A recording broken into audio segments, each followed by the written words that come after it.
Tonight on Carolina News, death of an icon.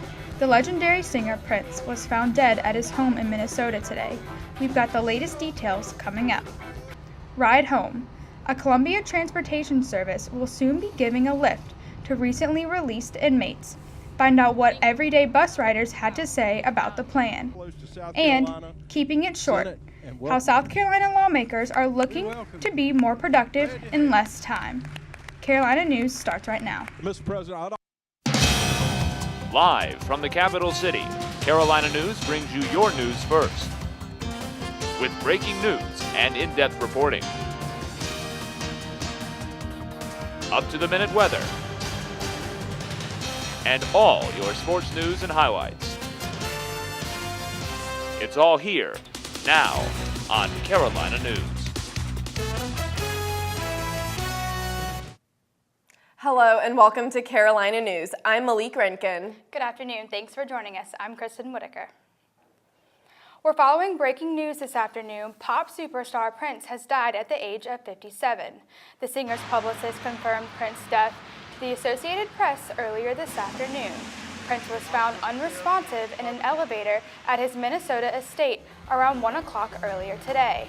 Earlier this month, Prince canceled a concert date in Atlanta due to flu-related symptoms. The 7-time Grammy Award winner is most known for his hits like Purple Rain, When Doves Cry, Little Red Corvette, and Let's Go Crazy. As of now, there are no details regarding the cause of the star's death. Stay tuned to Carolina News throughout the week for more details. A new way to help inmates get home from the Alvin Glenn Detention Center is now having a trial run. Allison Sloway takes a look at what is driving this new plan. Richland City Council has teamed up with the Comet Bus System to give detainees being released from Alvin S. Glenn Detention Center a free one-day bus pass.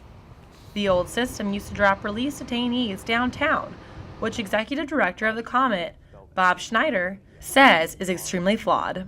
It's kind of it doesn't make sense, and it's a waste of resources to drive someone down Bluff Road to put them downtown when they want to go back to Bluff Road. And what the county's going to do is, instead of releasing them with no resources or options, they're going to put a one-day transit pass in their hand. It's actually an act of kindness. Frequent bus rider Sasha says that this will not affect her using the Comet Bus System. I feel like being allowed to ride the bus is something that all the public should be able to have.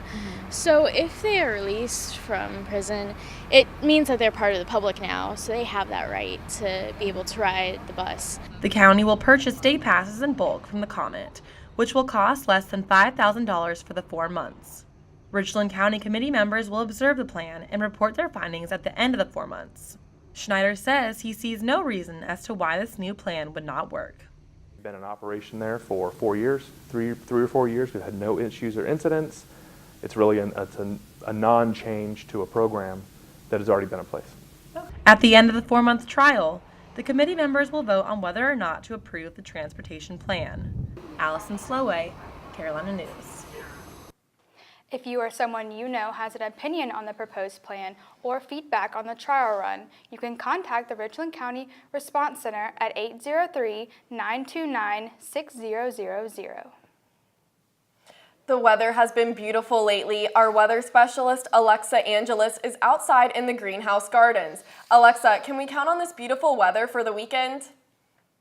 Yes, Malik, it has been beautiful outside today and especially out here in the gardens. However, a front is coming our way that will bring some rain and thunderstorms early in the weekend. But for the most part, we can count on clear skies and warm weather for Saturday and Sunday. Highs will be in the upper 80s and lows will be in the upper 50s.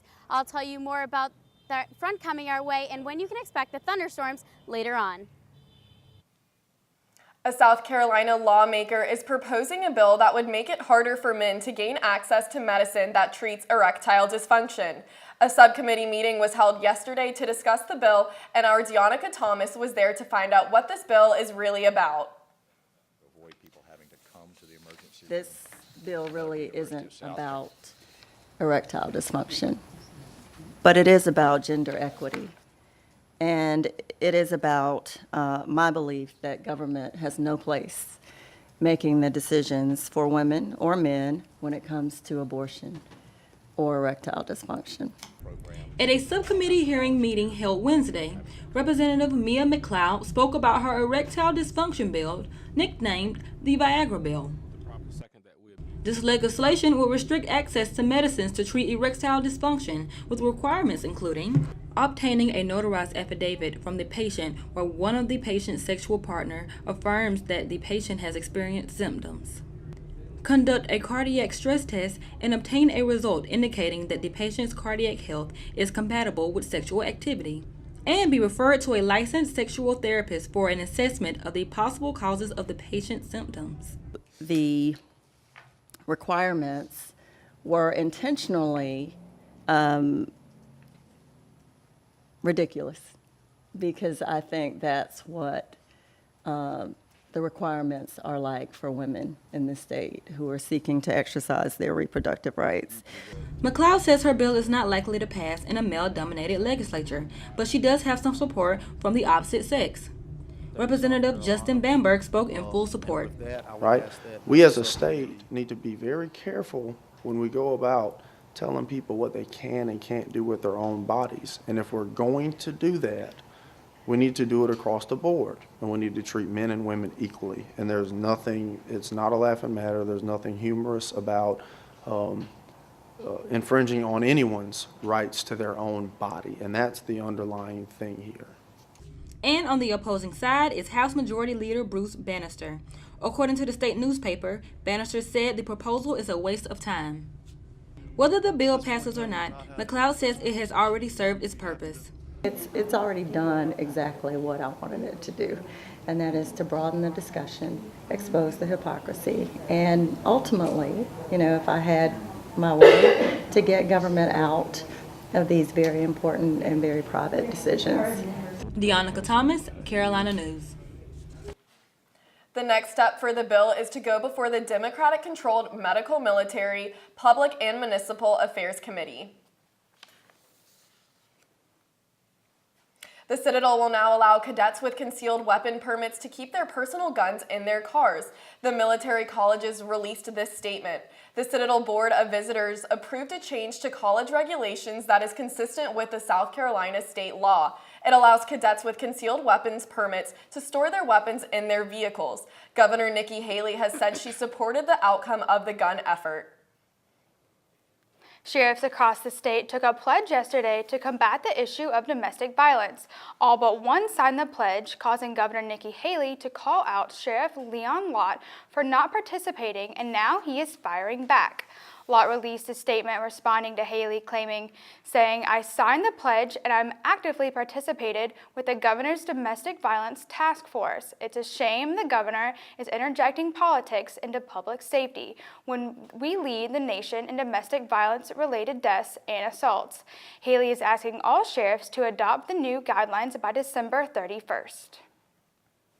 New York was a big win for Donald Trump, but despite the billionaire's bold victory speech, the Republican nominating process is far from over. Key contests are set for next week, and even with Trump's wild lead, the possibility of a contested convention draws nearer every day.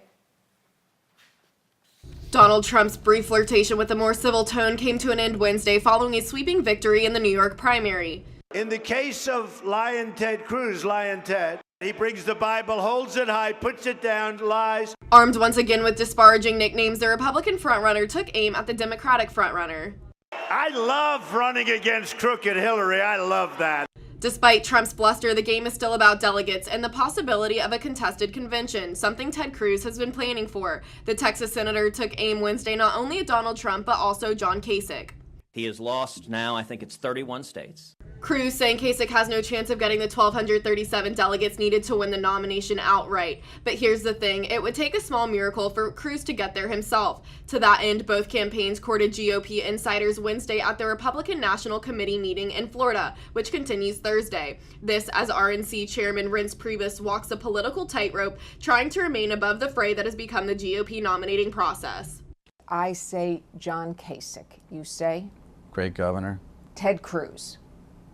Smart. Donald Trump. Big. Meaning? Everything he does is big. The GOP posturing after New York's primary comes ahead of next week's slew of contests in the Northeast. Those face-offs will be in Connecticut, Delaware, Maryland, Pennsylvania, and Rhode Island as another Super Tuesday approaches next week. GOP candidate Donald Trump said Thursday that Caitlyn Jenner could use whatever bathroom she preferred in the Trump Tower. When asked about transgender bathroom policy during a town hall on the Today Show, Trump expressed his own beliefs on the issue, saying, you leave it the way it is. There have been a few complaints the way it is, and that people should use, quote, whatever bathroom they feel is appropriate. The pressure is growing in North Carolina to get rid of its controversial bathroom safety law. The measure signed into law last month bans people from using public restrooms that do not correspond with their biological sex. Critics say the measure discrimination against transgendered people, but the president pro term of North Carolina State Senate told reporters Wednesday the measure is here to stay. My job is to listen to the people who elected us to represent them. And the vast majority of North Carolinians we've heard from understand and support this reasonable, common sense law. I can only speak for myself here, but no, I do not support repealing the bathroom safety bill. Since the measure became law, several entertainers have canceled performances in North Carolina, while some companies are pulling out of the state business deals. North Carolina's governor signed an executive order last week that, in his words, protects privacy and equality. He said the order protects state employees from being discriminated against based on sexual orientation and gender equality. The 2016 Summer Olympics might not have technically started until August, but in Rio de Janeiro, some celebrations have. The Olympic torch lighting ceremony took place today in Olympia, Greece, the ancient birthplace of the Games. The torch was lit with the rays of the sun and in a concave mirror, followed by dancing and various rituals. The flame has been handed off to the first torchbearer and started its journey in Rio. Coming up, find out what one South Carolina senator's bill will do to the entire legislative session.